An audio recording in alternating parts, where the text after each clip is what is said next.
السلام علیکم ملګرو. محمد شاکر صاحب ډېر جذباتي بیان کړی دی او ډېر غوسه کې بیان کړی دی. وایي ماله کې نیکه لاړ شئ نو جوماتون کې هر څه وایي مغسې سم ووایي نو پرې څپېړه هم درکړه جلاوات هم ورسوم. محمد شاکر صاحب خدای بنده زه چې څپېړه درکمه پیر سیف الرحمن د پلار و وایي ګوره چې کسور کې ایله بریک ولګېده. قسم ده چې څپېړه درکمه چې ګوره زه تا جلال آباد ته ورسوم. څه لیونې د خپلو بریلیانو بدي شي اواز دی ښه دی. هغه وایي چې دی چې راشي زمونږ هر څه ډاون شي نو هغوی دې نه وهلی شي نه دې وجلی شي ما ته دې برابروي. د خدای بنده زه چې څپېړه درکمه پیر سیف الرحمن د پلار و وایي ګوره چې کسور کې ایله بریک ولګېده.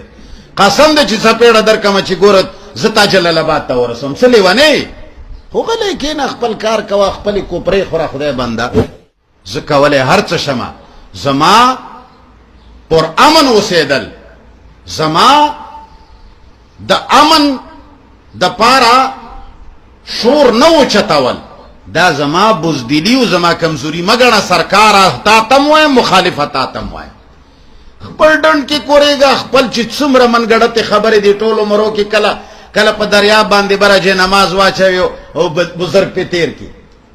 ما خو تا ته نه دي ویلي چې دا جنماز دی او که کشتي ده چې ته یې چې پلانی پې سور شو ولاړو بسم الله الرحمن الرحیم یې ووایې تیر شي. ما تا نه پوښتنه نه ده کړې چې دا کشتي وه که دا جنماز و. 50 کاله 200 کاله کېږي چې ته وایې چې عبدالقادر جیلاني چې کوم دی یوه بیړۍ 500 کالو نه سمندر ډوبه کړې وه خلک هم پکې ډوب وو. 50 کاله پس چې کوم دی عبدالقادر جیلاني لاس ښکته کوه بیړۍ راوایسته. ما خو تا ته نه دي ویلي چې د عبدالقادر جیلاني و که خدای و. هلکه چې څه وایې بس وایه خپل جومات ته دی پاکستان دی ازادي ده پکې. خو زما نوم ولې یالې ما چېرته ستا نوم اخیستی دی ما چېرته اوسه پورې تا ته کس در لېږلی دی ته مې د نتونو نه منع کړی ستا خلاف مې چېرته چاله درخواست ورکړی دی.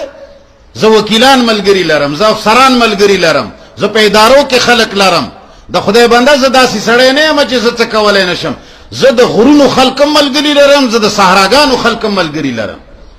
زه چې در پسې راپاڅم سنبال به یې نه کې ما مه مجبوروه ما ور مړ را د خراباوه. دا ځای د امن ځای دی موږ راغلي د خیر دپاره یو او ستا حلواګانې خرابېږي ته د خپلو مولیانو بدي شي. الله دې غر که هغه وایي چې دی چې کله مولود شریف ته راشي نو د ده غړانګه ښه ده وي چې دی اواز پورته کړي ټولې حلواګانې هم د ته راشي او ټول نوټونه هم د باندې ورېږي وایي موږ له یې څوک نه راکوي نو تا وجلی شي نه په ما دې وژني. الله دې غر که زه دې وژنم نه زه د قسم په خدای چې دغه خبره ده د خپلو بریلیانو بدي شي اواز دی ښه دی. هغه وایي چې دی چې راشي زمونږ هر څه ډاون شي نوټونه په ده ورېږي حلواګانې دی کور ته یوسي هره لو به حساب خراب نو هغوی دې نه وهلی شي نه دې وجلی شي ما ته دې برابروي. د خدای بنده زه چې څپېړه درکمه پیر سیف الرحمن د پلار و وایي ګوره چې کسور کې ایله بریک ولګېده.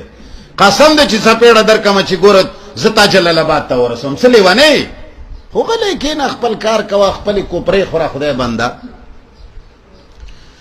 بس لفظی ترجمه ګوره من اهتدا چا چې هدایت ومندلو فانما یهتدی لنفسه نو یقینا هدایت یې ومندلو د پاره د ځان ومن ضل او څوک چې بېلارې شو فانما یضل علیها نو بېلارې کېږي د ځان خلاف. ولا تزر وازرة نشي پورته کولی هیڅ پیټي والا وزر اخرى پیټی د بل چا.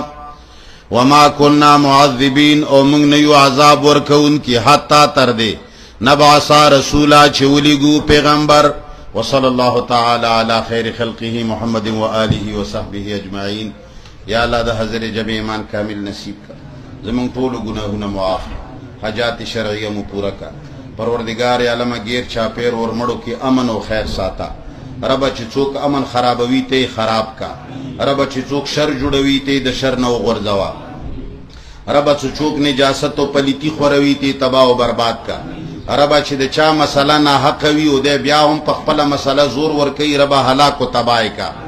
پروردگار عالمه موږ ته د قرآن او د سنت نیغه لار وښایه.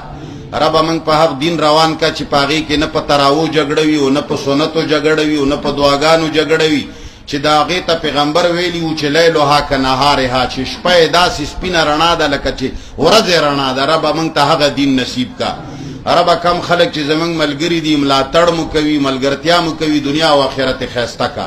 څوک مو چې خلاف کوي ربه که عوامو کې وي هدایت ورته وکړه کمولیانو کې وي د ملک نه ورک کا اللهم ربنا لګور تاسو منور شاکر صاحب خبرې واورېدې منور شاکر صاحب وایي زه امن خوښوم نو کني ماله کلار چې جماعتونو کې امام مه یادوئ نو هر څه کوئ نو څپېړه به درکړم جلال آباد ته به م ورسوم نو دا خبره مخکې د روژې نه روانه منور شاکر صاحب اعلان کړي مو ویډیو کتلو ډېره مهرباني وسلام